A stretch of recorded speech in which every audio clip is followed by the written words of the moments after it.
Shavuatov, le Rav Chaim Gutnik, était un Rav très connu, très respecté en Australie, et il raconte l'histoire suivante. Il y avait une famille catholique très riche à Ballarat. Ils avaient une fille qui avait des très bonnes notes. Tous les dimanches, cette famille catholique allait à l'église. Et voilà qu'un jour, cette fille, elle est partie à la bibliothèque. Elle a vu un livre qui parlait de la Shoah. Elle a commencé à lire, elle a commencé à s'intéresser. Elle a pris à la maison pour le lire. Et elle a vu tous les horreurs que les nazis ont fait au peuple juif pendant la Shoah. Elle a vu comment le monde entier s'est tué pendant la Shoah. Et ça, elle prenait à cœur énormément. Ça commençait à la peiner, à la travailler. Et jusqu'à qu'elle est devenue vraiment démoralisée de lire ce livre-là. Lorsqu'elle a fini ça, c'est arrivé à tel point qu'elle était vraiment triste pendant longtemps. Les parents ont vu ça. Les médecins ont dit on ne peut rien aider, on ne peut rien faire pour ça. Voilà qu'un jour, elle a lu dans un journal du rabbi de Lubavitch, que le rabbi de Lubavitch répond à tout le monde, il s'occupe du monde entier, etc. Alors elle a écrit une lettre au rabbi, elle a écrit qu'elle est catholique, mais qu'elle a lu ces livres-là, elle est très dérangée, et elle n'arrive pas à s'apaiser, à se remettre comme il faut. Le rabbi lui a répondu, tourne-toi vers le Rav Chaim Gutnik. Bien, elle s'est renseignée, elle a tout de suite trouvé, c'est que le Rav Chaim Gutnik était très connu. Elle est partie dans la cour de Rav Gutnik, elle est partie jusqu'à la maison, et elle s'est demandé est-ce que je toque à la porte ou pas, est-ce qu'il va me répondre, qu'est-ce qu'il en a à faire, une fille catholique qui vient chez un rabbin pour lui demander conseil, pour lui raconter sa vie.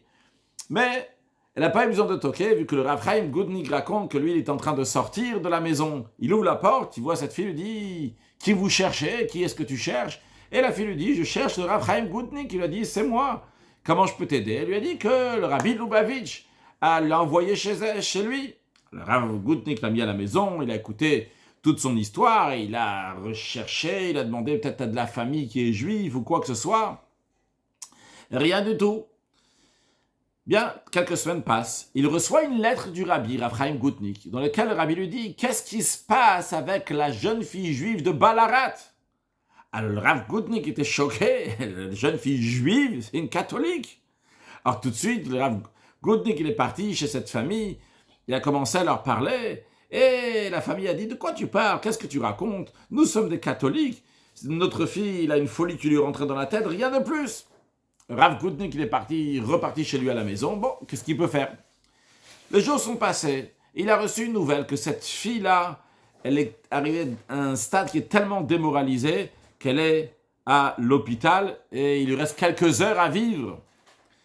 Alors le Rav Gutnik, il a demandé à un autre Rav Zalman Serebransky, qui était plus âgé que lui, il lui a dit de venir visiter cette fille. Au début, Rav Zalman Serebransky, il n'a pas voulu y aller. Il a dit, quoi, je vais aller voir une fille non juive qui est en train de mourir. Qu'est-ce que je vais aider? Qu'est-ce que je peux faire là-bas? Alors le Rav Gutnik, il lui a dit, le rabbi, il a dit, la fille juive. Il a dit, si le rabbi a dit fille juive, il faut y aller tout de suite. On va aider une fille juive. Sûrement, on va pouvoir faire quelque chose. Et lorsqu'ils sont arrivés, les parents étaient plus à l'aise, ont mieux discuté. Rav Chaim Gutnik dit sûrement c'était parce que Rav Zalman Serebransky était là-bas. Et pendant la discussion, la maman, elle a dit, Rav Gutnik, j'aimerais vous parler en privé. Le Rav Gutnik a senti qu'il y a quelque chose qui allait exploser ici. Alors la mère, elle a dit, écoute, la seule raison pourquoi je vais te dire ce que je vais te dire, c'est parce que ma fille elle est dans une telle situation. Sinon, j'aurais jamais dit. Je suis juive. Quand j'étais jeune, je suis venu d'Angleterre en Australie. Et ici, à Ballarat, j'ai rencontré mon mari qui est non-juif, qui est catholique, on s'est mariés. Alors Rav Gutnik, il a dit, ta fille, elle va mourir, va lui dire, grâce à ça, sûrement, elle va rester en vie. La femme, elle a dit, mais j'ai peur de dire ça devant mon mari. Alors, Rav Gutnik, il a dit, appelle ton mari ici, à l'extérieur, je vais lui parler à ton mari. Et comme ça, et pendant que je parle au mari, toi, tu vas raconter à ta fille que tu es juive. Donc, en effet, ce qui a été fait, le Rav Gutnik, il a discuté avec le père qui était non-juif, donc à l'extérieur de la chambre. Et entre-temps, donc la maman, elle est partie dire à sa fille qu'elle-même, elle est juive.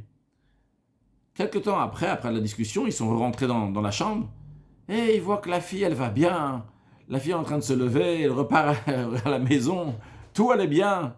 Et elle a dit à ses parents, je me sens bien, tout va bien, on peut repartir à la maison. Aujourd'hui, cette femme-là, C'est une femme qui fait Torah mitzvot. Ses enfants, ils ont grandi dans les yeshivot Tempretim, dans les yeshivot Chabad. Le rabbi a vu à distance que cette fille-là qui lui écrivait, c'était une fille qui est juive. Comment le rabbi a su? Sûrement, il a des contacts que nous n'avons pas.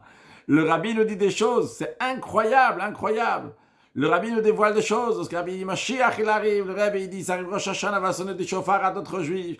Le rabbi dit il va faire Mivtsaim. Le rabbi il voit des choses et il nous dit ce qu'il voit. Alors à nous de nous motiver lorsqu'on a un si grand prophète dans notre génération, quelqu'un qui peut voir les choses si bien que ça doit nous motiver à faire tout ce qu'il nous dit de faire, étudier Chassidut, diffuser de la Chassidut, en étant sûr et certain que le rabbi voit des choses. Le rabbi nous dit c'est comme ça qu'il faut faire.